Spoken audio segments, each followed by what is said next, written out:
जी बिस्मिल्लाहिर्रहमानिर्रहीम। आज ये हमारा तीसरा ओरिएंटेशन क्लास है हमारी, और तीसरा लेक्चर है आज इंग्लिश ऐसे राइटिंग का। तो सबसे पहले हम इस चीज़ को डिस्कस करते हैं कि हमने प्रीवियस क्लास में क्या डिस्कस किया था। It is our pattern. तो कल हमने डिस्कस किया था topic sentence and concluding sentence. अब ये चल रहा है। कल भी इस पर थोड़ी बहुत बात हुई थी, और इसके बाद जो ज्यादातर हमारी कल की क्लास में बात हुई वो इस पर कि what are the characteristics of paragraph. तो मैंने ये कहा कि हमारा जो सबसे बड़ा जो टॉपिक है वो है ऐसे राइटिंग। उसके अंदर फिर पैराग्राफ राइटिंग। पैराग्राफ राइटिंग के अंदर फिर हमारा जो टॉपिक है कैरेक्टरिस्टिक्स ऑफ पैराग्राफ। और कैरेक्टरिस्टिक्स के अंदर फिर जो हमारा टॉपिक था कल का, यूनिटी इन पैराग्राफ। तो कल की क्लास में हमने डिस्कस किया यूनिटी इन पैराग्राफ कि यूनिटी खुद क्या है, what is the core concept of unity. और फिर हमने इसको लिंक किया ऐसे राइटिंग के साथ, पैराग्राफ राइटिंग के साथ, कि एक पैराग्राफ के अंदर यूनिटी का मतलब क्या है, और एक पैराग्राफ के अंदर यूनिटी इंश्योर करने के क्या टेक्निक्स है, उसका क्या मैकेनिज्म है। और इसके साथ हमने फिर डिस्कस किया ambit of paragraph. Ambit of paragraph is to discuss single controlling idea. तो पैराग्राफ के अंदर यूनिटी होनी चाहिए, और यूनिटी का मतलब ये है कि to discuss single controlling idea. We have made you understand कि कंट्रोलिंग आइडिया किसे कहते हैं। और कल भी आपने 5-6 पैराग्राफ यहाँ पे क्लास में लिख के मुझसे चेक करवा लिया, और बाकी 20 पैराग्राफ यानी ऑलमोस्ट 15 के करीब आपने पैराग्राफ कल से लेकर अब तक यानी विद इन 24 आवर्स आपने 15+ पैराग्राफ्स लिख के लाए हैं। और उनके अंदर आपका जो मेन फोकस था वो इस बात पे था कि पैराग्राफ के अंदर क्या होनी चाहिए, यूनिटी होनी चाहिए। अब इसके अंदर एक और बात भी जरा अंडरस्टैंड कर लें कि हमारी क्लासेस जैसे जैसे आगे बढ़ती जाती हैं, जो प्रीवियस चीजें हमने पढ़ी हैं उन सब को कंसीडर करना पड़ता है। मिसाल के तौर पर जो कोर कॉन्सेप्ट ऑफ पैराग्राफ आपको दिया था, उसके बाद पैराग्राफ के पार्ट्स और पैराग्राफ का स्ट्रक्चर, फिर पैराग्राफ के पार्ट्स और पैराग्राफ के अंदर यूनिटी। तो पहले दिन जो आपका फोकस था just and only topic sentence लिखने पे था और कंक्लूडिंग सेंटेंस लिखने पे था। लेकिन कल आपके पैराग्राफ के या आपके जो होमवर्क्स एंड क्लास वर्क्स के अंदर ये बात हमने ऐड की कि आप अब पैराग्राफ के अंदर यूनिटी का ख्याल रखें। और आज हम पढ़ेंगे इंशाल्लाह कोहेरेंस इन पैराग्राफ। तो कोहेरेंस इन पैराग्राफ का मतलब ये है कि आपके पैराग्राफ में जो प्रीवियस जितनी चीजें हमने डिस्कस की है वो सब के सब पैराग्राफ के अंदर होनी चाहिए। और इसमें आज एडिशन इस बात की होगी कि there should be coherence in your paragraph. तो ये जो ना हमारा कल के लेक्चर का क्रक्स है, और आज के लेक्चर के लिए आपको मेंटली मैंने प्रिपेयर भी किया। और अगली और आखिरी बात इससे रिलेटेड हमेशा मैं पूछता हूं कि if you have any confusion question तो आप न्यू लेक्चर स्टार्ट करने से पहले आप पूछ सकते हैं इफ यू हैव कंफ्यूजन, क्योंकि आप प्रैक्टिकली इस फेज से गुजर के आ गए कि यूनिटी इन पैराग्राफ इंश्योर कैसे किया जाता है। अगर आपने प्रैक्टिकली कोई प्रॉब्लम फेस किया है तो आप लोग मुझे बता दें। No question, no confusion. चलें जी, जो ऑनलाइन हमें सुन रहे हैं, अगर उनका कोई क्वेश्चन है तो आप पूछ सकते हैं अपना माइक ऑन करके या चैट के जरिए से।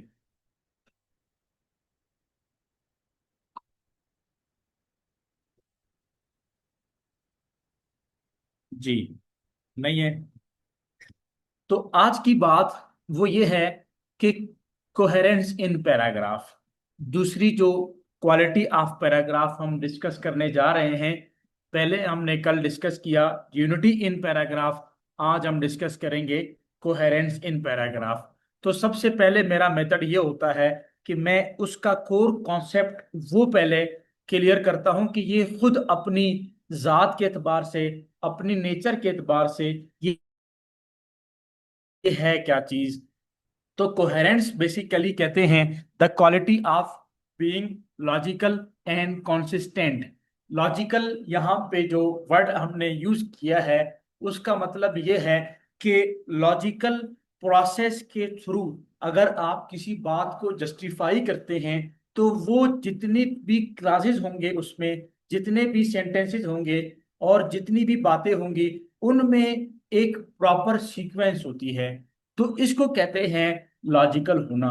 लॉजिकल मैकेनिज्म ये होता है कि आप जो ना पहले एक क्लास को एक सिस्टमेटिक तरीके से दूसरे क्लास के साथ मिलाते हैं और फिर थर्ड नंबर पे उनका जो रिजल्ट निकलता है।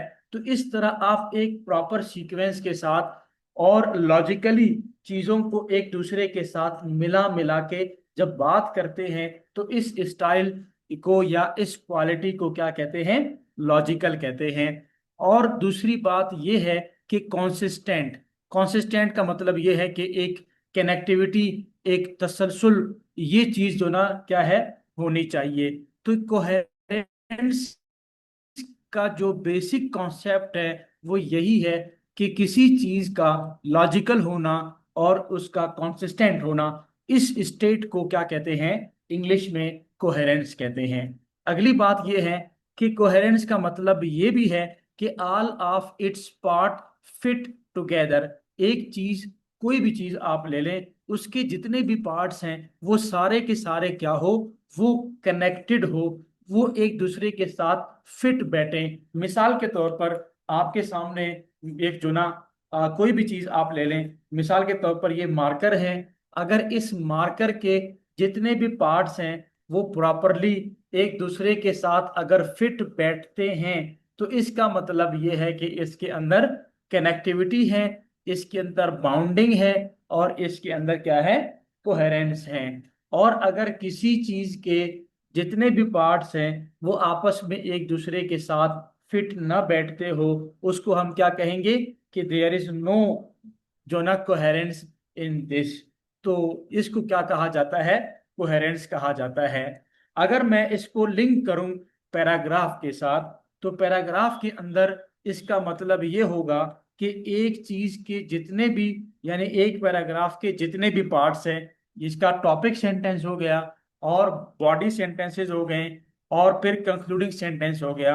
अब ये जो ना फिट हो, एक दूसरे के साथ कनेक्टेड हो, एक दूसरे के साथ क्या हो, लिंक हो। अब मिसाल के तौर पर ये जो ना आपका टॉपिक सेंटेंस हो गया और ये जो है आपका कंक्लूडिंग सेंटेंस हो गया। अब ये है पैराग्राफ की बॉडी।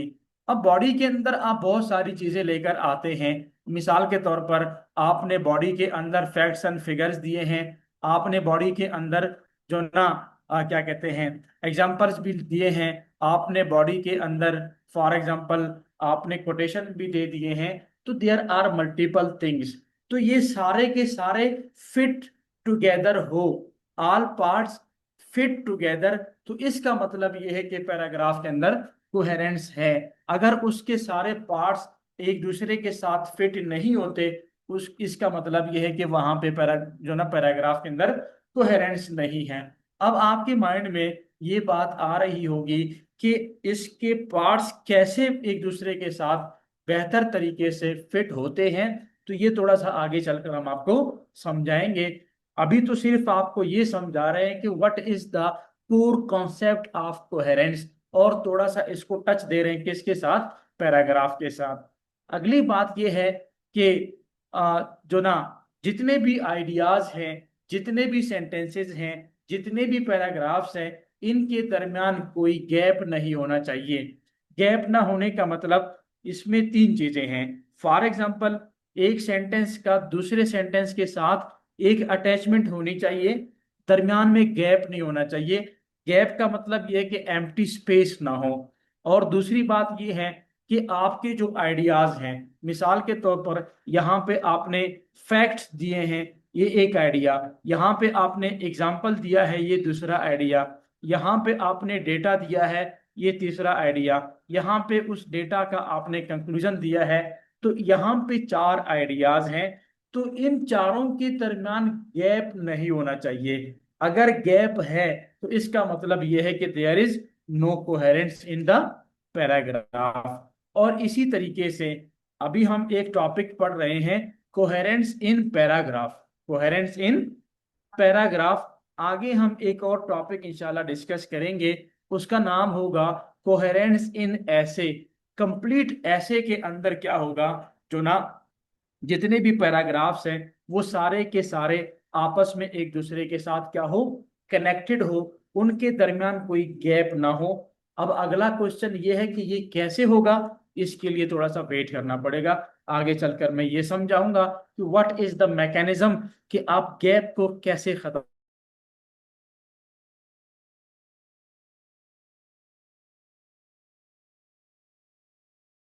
करें। यहां तक बात समझ आ गई सकते हैं कि coherence is achieve by using clear transitions, एक बात।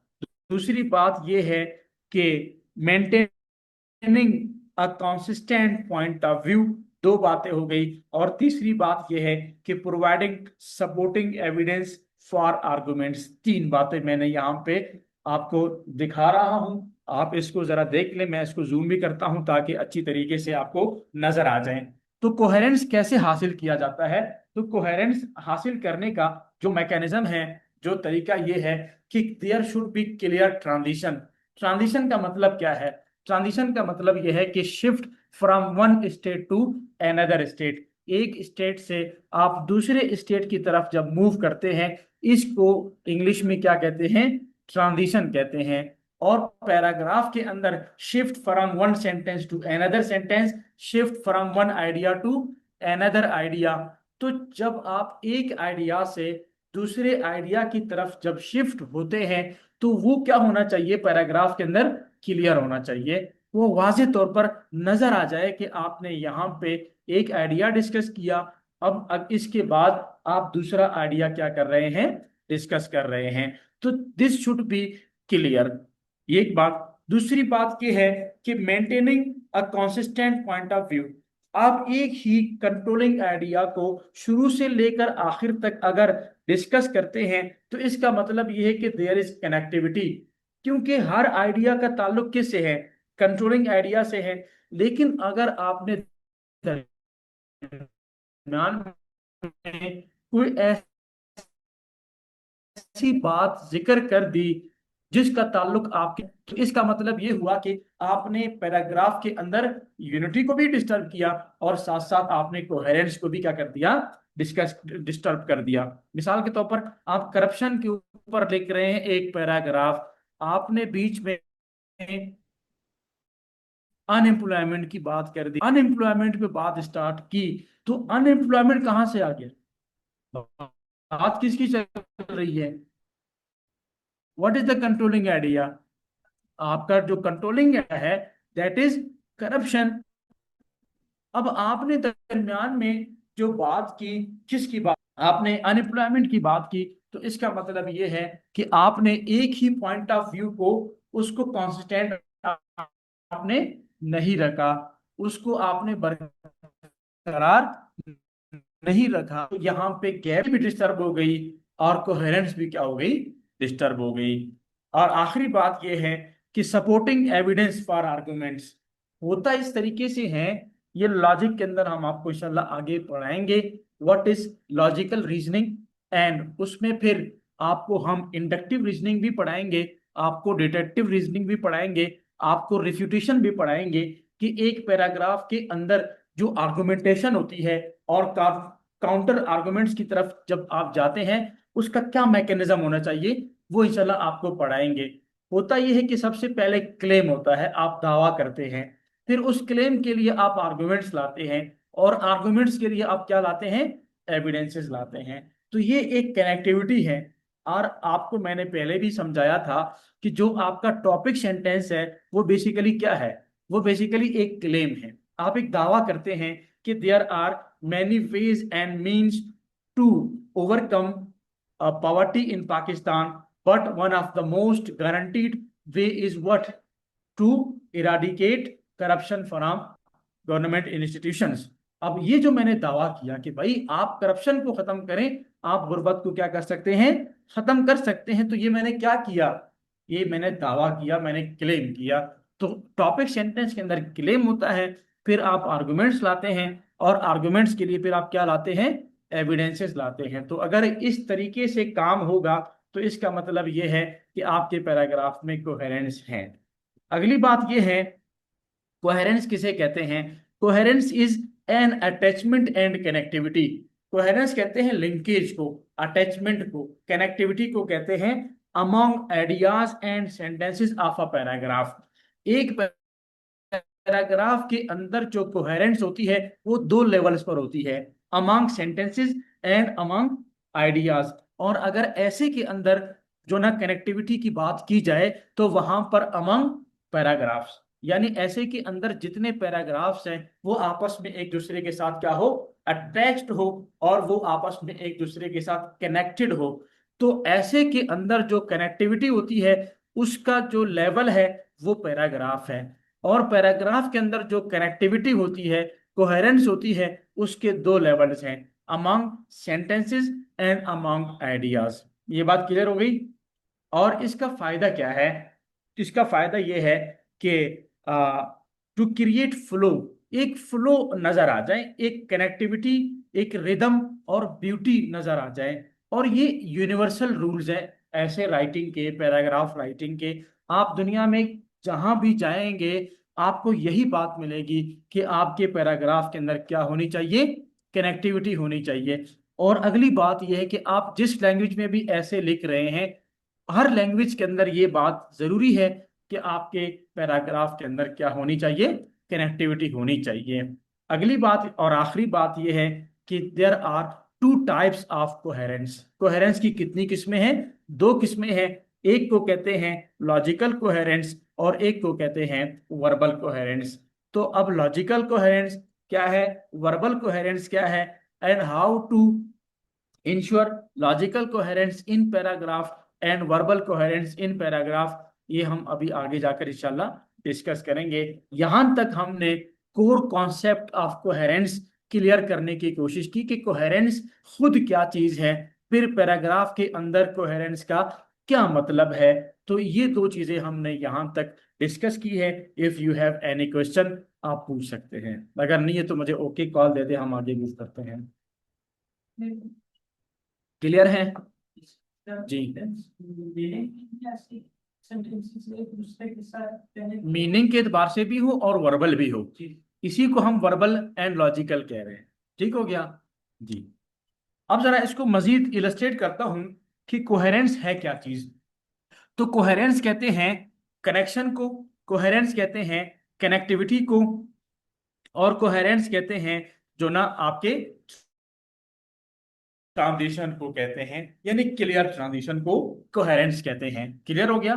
अगर मजीद मैं लिटरल मीनिंग की तरफ जाऊं तो हम यूं कह सकते हैं कि जो कोहेरेंस है उसका मतलब ये है कि जो ना कनेक्ट करना किसी चीज को, इसको आप क्यों भी कहते हैं, क्यों का मतलब हिंट ऑफ दैट, लिंकिंग। और इसी तरीके से लिंक करने को भी कोहेरेंस कहते हैं, सिमेंटेशन भी इसको कहते हैं, इसको ग्लू भी कह सकते हैं, इसको ब्रिज भी कह सकते हैं। यहाँ पे आपको जितने भी वर्ड्स नजर आ रहे हैं ना, इन सब की मीनिंग के अंदर ये बात मौजूद है, टू कनेक्ट टू थिंग्स, दो चीजों को मिलाना, attachment and connectivity, and to connect one part with another part, to connect one thing with another thing, इसको क्या कहते हैं, कोहेरेंस कहते हैं।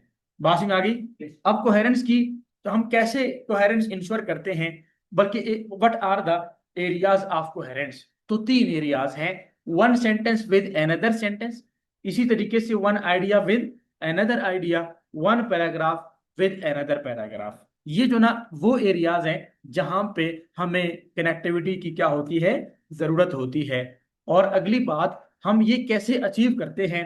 तो with the help of words हम कनेक्टर्स इस्तेमाल करते हैं, और कनेक्टर्स सिंगल वर्ड वाले भी होते हैं और फ्रेज फॉर्म में भी होते हैं आपके कनेक्टर्स, आपके कंजंक्शंस वगैरह वगैरह।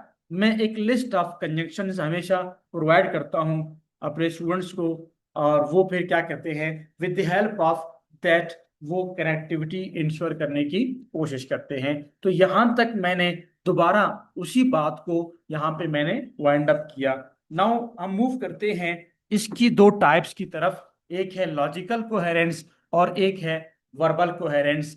एंड अब लॉजिकल कोहेरेंस का क्या मतलब है और इसके क्या एरियाज हैं, तो सबसे पहले एरियाज समझ लें। Among ideas, among ideas, ideas के दरमियान जो कनेक्टिविटी होती है उसको हम कहते हैं लॉजिकल कोहेरेंस।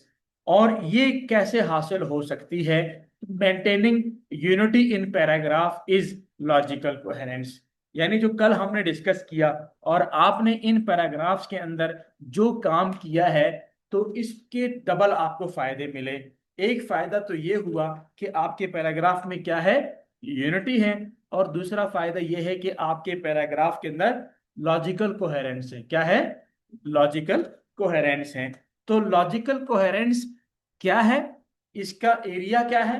तो इसका जो एरिया है, इसका जो डोमेन है, दैट इज अमॉन्ग आइडियाज। ये कहाँ पे होना चाहिए? आइडियाज के दरमियान होना चाहिए। और दूसरी बात यह है कि इसको हम कैसे अचीव करते हैं? यूनिटी के जरिए से इसको हम अचीव करते हैं। अगली बात यह है, हम यू कह सकते हैं इस बात को वाइंड अप करते हुए कि unity is equal to logical coherence. समझ में आ गया? तो अगर आप यूनिटी को बरकरार रखते हैं, इसका मतलब यह है कि इसमें क्या है, आपने लॉजिकल कोहेरेंस को भी इंश्योर किया।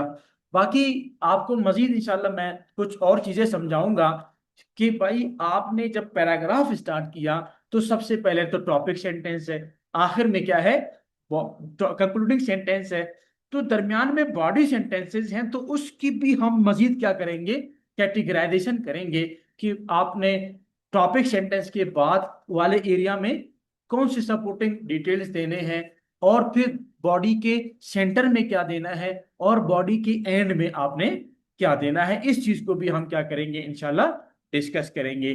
तो यहां तक हमने जो डिस्कस किया कि बस आप इस बात पे फोकस रखें कि आपके पैराग्राफ के अंदर यूनिटी होनी चाहिए। जब यूनिटी है तो इसका मतलब यह है कि लॉजिकल कोहेरेंस भी है। अगली बात वो है verbal coherence in sentences and among paragraphs, paragraphs के दरमियान और क्या है, सेंटेंसेस के दरमियान। यानी ये जो आपके एरियाज हैं, मैंने आपको अभी थोड़ी देर पहले यही समझाया कि कोहेरेंस के बेसिकली कितने एरियाज हैं, तीन एरियाज हैं। Among ideas, among sentences and among paragraphs. अब ये दोनों, इनका ताल्लुक तो जो ना पैराग्राफ से है, यानी लिखा हुआ है तो सेंटेंस एंड आइडिया। तो सेंटेंस और आइडिया कहाँ पे होते हैं? पैराग्राफ के अंदर होते हैं। और पैराग्राफ्स कहाँ पे होते हैं? ऐसे के अंदर होते हैं। तो एक है कोहेरेंस इन पैराग्राफ और एक है कोहेरेंस इन ऐसे। बात में आ गई? तो जो वर्बल कोहेरेंस है, वर्बली वर्ड्स के जरिए से, अल्फाज के जरिए से आप सेंटेंसेस को मिलाते हैं या आप पैराग्राफ्स को मिलाते हैं, तो उसके लिए हम क्या इस्तेमाल करते हैं? वर्ड्स इस्तेमाल करते हैं, कनेक्टर्स इस्तेमाल करते हैं। और इसके अलावा और भी कुछ टेक्निक्स हैं। अब यहाँ पे आपको बहुत सारी चीजें नजर आ रही है, लेकिन इसमें आप यूं कर लें, यहां से लेकर यहां तक इसको अभी समझते हैं। और ये जो दो चीजें हैं, मैं हमेशा तीन चीजें हैं, इनको हमेशा मैं किसी और क्लास में, यानी आगे जाकर मैं एक और लेक्चर कंडक्ट करूंगा कि कोहेरेंस इन ऐसे, क्या, कोहेरेंस इन ऐसे, ये जो तीन चीजें हैं इनको मैं वहां पे डिस्कस करता हूं। मेंशन मैं यहां पे करता हूं ताकि आपका माइंड बने कि आगे एक चीज आ रही है। यहां पे इसलिए डिस्कस नहीं करता कि इस वक्त आपकी वो कैपेसिटी नहीं है कि फिलहाल आप इस बात को क्या कर सके, अंडरस्टैंड कर सकें। तो इसका फिलहाल मैं सिर्फ आपको क्या दे रहा हूं, हिंट दे रहा हूं कि repetition of keywords and terms, इसके जरिए से भी आप क्या कर सकते हैं, वर्बल कोहेरेंस इंश्योर कर सकते हैं। यूज ऑफ सिनोनिम्स के जरिए से, यूज ऑफ प्रोनाउंस के जरिए से आप क्या कर सकते हैं, वर्बल कोहेरेंस को इंश्योर कर सकते हैं। इन तीन बातों को फिलहाल आप क्या कर दें, छोड़ दें। ये इंशाल्लाह मैं आगे आपको क्या करूंगा, समझाऊंगा। बात में आ गई? अब जाहिर सी बात है, ये तीन चीजें तो हमने एक साइड पे रख दी। अगली बात ये है कि ये क्या चीजें जो आगे आ रही हैं, तो इसको जरा यू अंडरस्टैंड कर लें कि आपके सामने इस वक्त क्या है, यूज ऑफ ट्रांजिशनल वर्ड्स। अब ये जितने भी वर्ड्स नजर आ रहे हैं इनका सबका मतलब एक ही है, वो कनेक्टर्स, कनेक्टिंग डिवाइसेस कह लें, आप कनेक्टर्स कह लें, आप लिंकिंग वर्ड्स कह लें, आप डिस्कोर्स मेकर्स कह लें, इन सब का मतलब यही है कि ऐसे अल्फाज जो सेंटेंसेस को और पैराग्राफ्स को एक दूसरे के साथ मिलाने के लिए क्या होते हैं, इस्तेमाल होते हैं। यहां तक बात में आ गई। अब जैसा मौका होगा, जैसी ट्रांजिशन होगी, और उसी तरीके के आपने कैरेक्टर्स इस्तेमाल करने होंगे। यहां तक बात में आ गई। अब अगली बात यह है कि लॉजिकल जो कोहेरेंस है।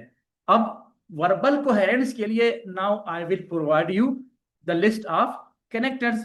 एंड जहां तक लॉजिकल कोहेरेंस की बात है, वो तो मैंने जनरल समझा दिया। थोड़ा सा मजीद इसको मैं क्या करता हूं, इलस्ट्रेट करता हूं कि what are the tools of logical coherence, कि लॉजिकल कोहेरेंस के टूल्स क्या है। तो सबसे पहली बात यह है कि आप जब भी लिखें तो रेलिवेंट कंटेंट लिखें।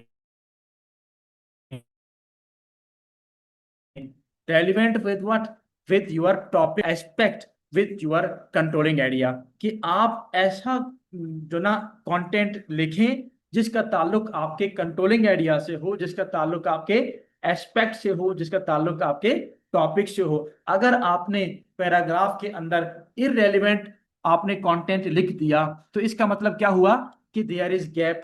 इसका मतलब ये हुआ कि देयर इज नो अटैचमेंट। इसका मतलब ये हुआ कि देयर इज नो यूनिटी। इसका मतलब ये है कि there is no logical coherence. ये एक बात तो ये हो गई। दूसरी बात ये कि अनरिपीटिंग ऑफ कंटेंट, आप कंटेंट को रिपीट ना करें। रिपीटिशन के दो नुकसानात हैं। एक तो यूनिटी डिस्टर्ब हो जाएगी, क्योंकि आपने एक आइडिया आपने पहली दफा जो लिखा उसका ताल्लुक तो कंट्रोलिंग आइडिया से है। जो आप दोबारा उसको रिपीट करके लिख रहे हैं तो उसका ताल्लुक किसी भी चीज से तो नहीं है ना। अगर आप कहते हैं कि इसका भी ताल्लुक क्या है, आपके कंट्रोलिंग आइडिया से है, तो क्वेश्चन ये है कि जो आपने पहली दफा लिखा है तो वो तो रिपीट बिल्कुल ना करें। रिपीट क्या ना करें, बिल्कुल ना करें। आगे हम आपको पैराग्राफ की डेवलपमेंट की जो 30 टेक्निक आपको पढ़ाएंगे, 30 टेक्निक्स इंशाल्लाह, उसमें हम आपको फिर पढ़ाएंगे कि रिपीटेशन फॉर एम्फेसिस वो एक अलग चीज है। वो बहुत ज्यादा उसका इस्तेमाल है लेकिन कम है। लेकिन हम आपको चूंकि वो पढ़ाएंगे, वो एक अलग चीज है, एक्सेप्शनल केस है। बाकी आपने कभी भी जो ना रिपीट नहीं करना। मैं कुछ देखता हूं मेरे पास पैराग्राफ्स आ जाते हैं इस तरह के, जो क्या करते हैं, जो रिपीट करते हैं। वो क्या करते हैं, वो एक ही बात को बार बार लिखते हैं। तो रिपीट ना करें। अगली बात यह है कि logical connection among new ideas. Logical connection का मतलब यह है कि अगर आपने फॉर एग्जांपल डेटा दिया, तो उस डेटा के बाद आपने उस डेटा से आपने क्या कंक्लूजन निकाला, वो तो दे। आपने एक कोटेशन दिया, तो कोटेशन के बाद उसकी इलस्ट्रेशन तो दे। आपने एग्जांपल दिया, एग्जांपल के बाद उसकी एक्सप्लेनेशन तो दे। तो इसको कहते हैं logical connection among new ideas. आपने एक आइडिया दिया डेटा, कि भाई जो ना क्या कहते हैं, एक आइडिया है, सॉरी डेटा है।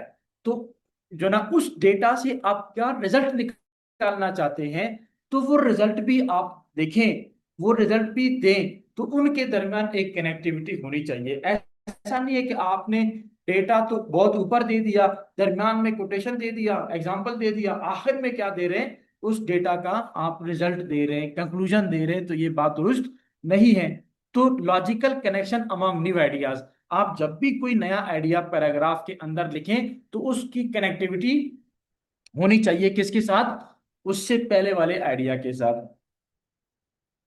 ये भी बहुत मिस्टेक करते हैं स्टूडेंट्स, जो ना कोटेशन लिख दिया उसको इलस्ट्रेट नहीं करते, एग्जाम्पल दे दिया उसको एक्सप्लेन नहीं करते। भाई आप हैंगिंग फॉर्म में कोटेशन न दे, आप उसको इलस्ट्रेट करें कि भाई ये इस कोटेशन से आप क्या नतीजा अखज कर रहे हैं, इसमें से आप क्या नतीजा निकाल रहे हैं। तो ये काम होना चाहिए जो ना लॉजिकल कोहेरेंस के लिए। अगली और आखिरी बात कि आप क्या करें, यूनिटी को मेंटेन करें। तो यहां तक हमने कोहेरेंस का कोर कॉन्सेप्ट, कोहेरेंस क्या है, कोहेरेंस इन पैराग्राफ, कोहेरेंस की कितनी किस्में हैं, and how to ensure logical coherence and how to ensure verbal coherence. अब आखिरी बात यहाँ पे ये है कि हम आपको एक सैंपल पैराग्राफ दिखाएं। हम आपको क्या दिखाएं, हम हर चीज पढ़ाते हैं, उसके बाद एक सैंपल दिखाते हैं, बाज़ औक़ात ज्यादा सैंपल्स दिखाते हैं ताकि बात अच्छी तरीके से क्या हो, वाज़ेह हो। और हम टेक्निकल राइटिंग, ऐसे प्रेसी राइटिंग सिखाते हैं 3 फेजेस में। जो फर्स्ट फेज है वो क्या है, वो है जो ना कॉन्सेप्ट का क्लियर होना। तो कॉन्सेप्ट आपका क्लियर करना ये हमारी रिस्पॉन्सिबिलिटी है, ये हमारी जिम्मेदारी है।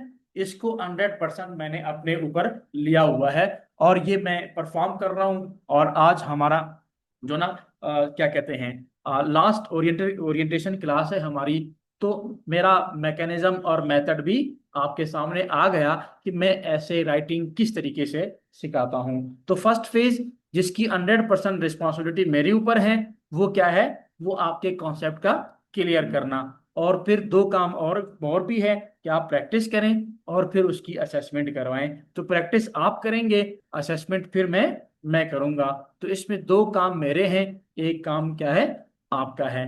बाकी रही बात लैंग्वेज की, मैंने फर्स्ट क्लास में यही समझाया था कि language is a time consuming skill. उसके लिए टाइम चाहिए। लैंग्वेज फिर मल्टी डायमेंशनल सब्जेक्ट है, मल्टी डायमेंशनल भी है, टाइम कंज्यूमिंग भी है, और स्लोली एंड ग्रेजुअली इंप्रूव होने वाली चीज है। आप एक दिन में अपनी वोकैबुलरी को इंप्रूव कर सकते हैं, नहीं कर सकते। लेकिन अगर किसी की लैंग्वेज ठीक हो, अंडरस्टैंडिंग पावर ठीक हो, तो मैं सुबह 8 बजे से लेकर रात 8 बजे तक उसको कंप्लीट ऐसे पढ़ा सकता हूँ। ऐसा पॉसिबल है या नहीं, एक दिन में?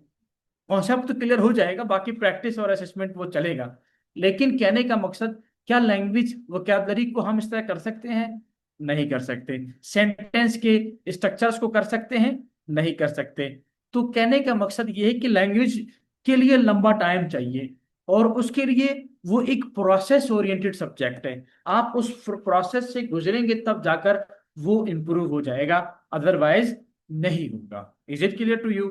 अब सैंपल पैराग्राफ देखें। ये वही पैराग्राफ है जो हमने कल आपको दिखाया था। और इस पैराग्राफ के अंदर ये आपका टॉपिक सेंटेंस हो गया, और ये आपका कंक्लूडिंग सेंटेंस हो गया, और दरमियान में क्या है, बॉडी है।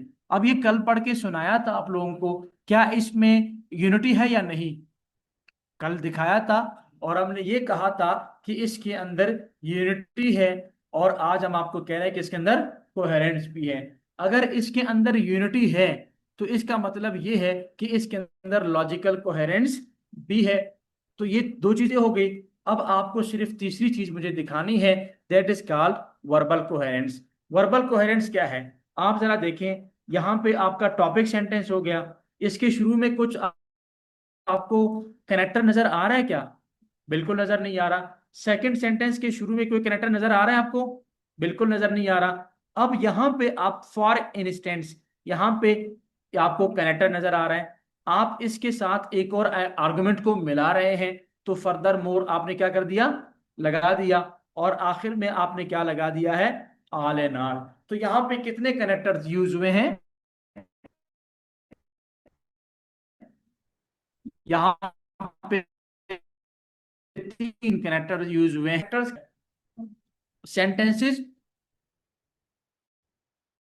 आपने एक सेंटेंस को दूसरे सेंटेंस के साथ आपने मिलाना है। तो इसको क्या कहते हैं, इसको कहते हैं जो ना वर्बल कोहेरेंस। क्या कहते हैं इसको, वर्बल कोहेरेंस कहते हैं।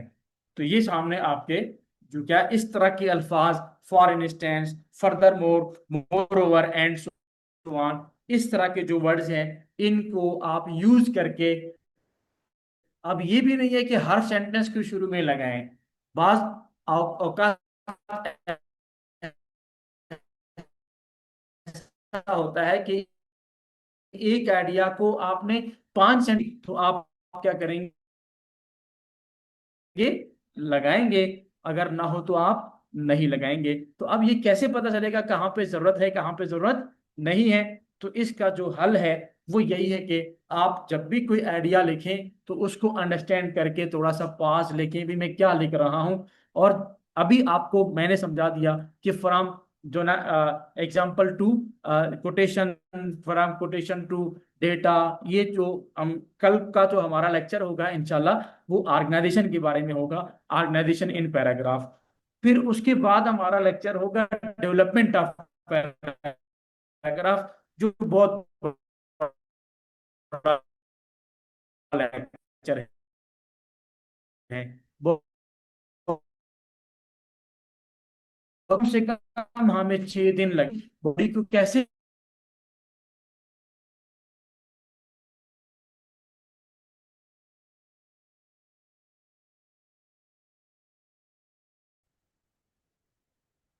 जी